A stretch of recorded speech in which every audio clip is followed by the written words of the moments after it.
3 दिन के बाद नीट की परीक्षा दोबारा संपन्न होने जा रही है। इस विषय को लेकर जहां एक तरफ सारे छात्र पूर्ण मनोयोग से परीक्षा की तैयारी कर रहे हैं, सरकार पूरी संवेदनशीलता और सतर्कता के साथ इस पूरी प्रक्रिया को व्यवस्थित रूप से संपन्न करने के लिए कमर कसे हुए है।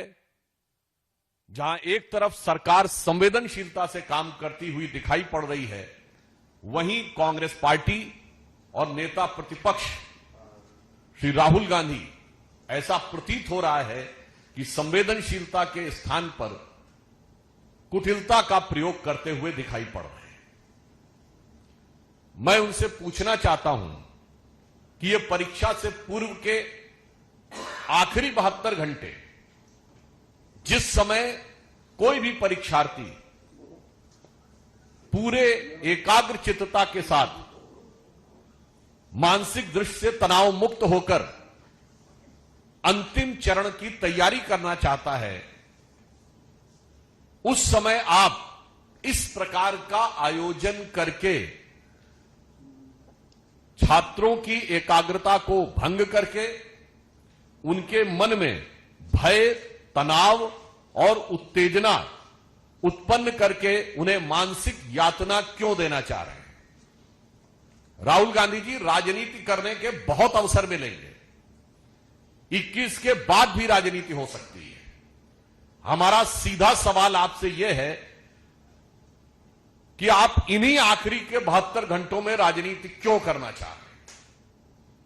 और जिन छात्रों को आप अपने साथ ले जा रहे हैं या जिन छात्रों को बुला रहे हैं, क्या उनको आप इस परीक्षा के लास्ट समय में, in the last leg of their preparation, when they need full concentration, you want to create a distraction just in order to fulfill your political ambition?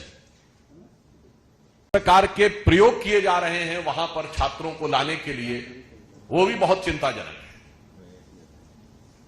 मैं ये भी राहुल गांधी जी से कहना चाहता हूं कि हमने माना कि आप छात्र जीवन में भी असफल रहे, आपने जहां नौकरी की वो कंपनी, वहां भी आप असफल रहे, मॉनिटर नाम की ब्रिटिश कंपनी में नौकरी की, फिर आपने बैकऑप्स नाम की कंपनी में कुछ शेयरवेयर लिए, कंपनी चलाई, उसमें भी आप असफल रहे, नेता के रूप में भी असफल रहे।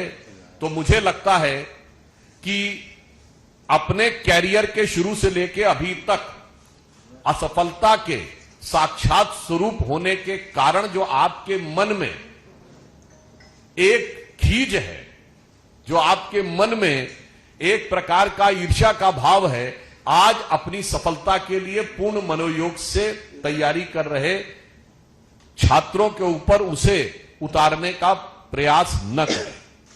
कांग्रेस से हमारे 4 सीधे सवाल हैं। नंबर 1, जब दोबारा परीक्षा का फैसला हो चुका है और न्यायालय भी इसका संज्ञान ले चुका है, तो आप किस बात की डिमांड कर रहे हैं? नंबर 2, आपने राजस्थान को ही क्यों चुना है? राजस्थान वो राज्य है जहां कांग्रेस के शासनकाल में 19 पेपर लीक हुए। आपकी सरकार ने एक पर भी कार्रवाई नहीं की। हमारी सरकार आने के बाद 400 लोगों पे कार्रवाई हुई है उन पेपर लीक्स में। 2.5 वर्षों में राजस्थान में हमारी सरकार के दौरान एक भी पेपर लीक नहीं हुआ है। आपने राजस्थान को क्यों चुना है? कोटा को क्यों चुना है, जहां भारी संख्या में बच्चे तैयारी कर रहे होते हैं? और यहां मैं यह भी याद दिलाना चाहता हूं कि जब राजस्थान में इनकी सरकार थी और पेपर लीक होते थे तो इनकी पार्टी की राजनीति उसमें एक दूसरे से होती थी। पायलट साहब का फेमस बयान याद करिए कि पेपर लॉकर में थे, लॉक से बाहर आ गए, ये तो जादूगरी है। तो अशोक गहलोत जी ने कहा था मैं जादूगर हूं, मैं सब ठीक कर सकता हूं। तो मैं राहुल गांधी से पूछना चाहता हूं, कहीं आपने राजस्थान में, अब कुछ दिन पहले अशोक गहलोत जी ने एक बयान भी दिया है कि मैं राष्ट्रीय अध्यक्ष होना चाहता था मगर होने नहीं दिया गया, तो कहीं ऐसा तो नहीं कि राजस्थान में कांग्रेस की अंदरूनी राजनीति भी एक कारण है जिसके लिए आप छात्रों की भावनाओं के साथ खेल करना चाह रहे हैं?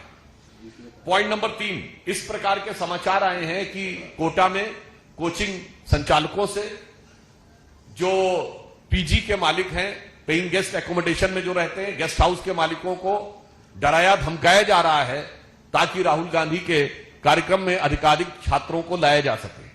तो मैं उनसे पूछना चाहता हूं कि परीक्षा तैयारी के इस अंतिम चरण में छात्रों को आप डिस्ट्रैक्ट करके पुनः मानसिक यातना क्यों देना चाह रहे हैं और उनको तैयारी से डाइवर्ट क्यों करना चाह रहे हैं? और चौथा प्रश्न हमारा यह है कि यह कांग्रेस की एक स्थापित सुविचारित फितरत और मैं कहूंगा हरकत और देश के लिए बहुत ही खतरनाक सोची समझी सोच का प्रमाण है, जो इसे सामान्य भाषा में टूल किट माइंडसेट कहते हैं। इससे पूर्व देश की हर व्यवस्था को लेकर इन्होंने भ्रम और अराजकता फैलाने का प्रयास किया, जिसके लिए माननीय प्रधानमंत्री जी ने भी यह बात कही थी कि अराजकता में यह अवसर ढूंढने का प्रयास करते हैं।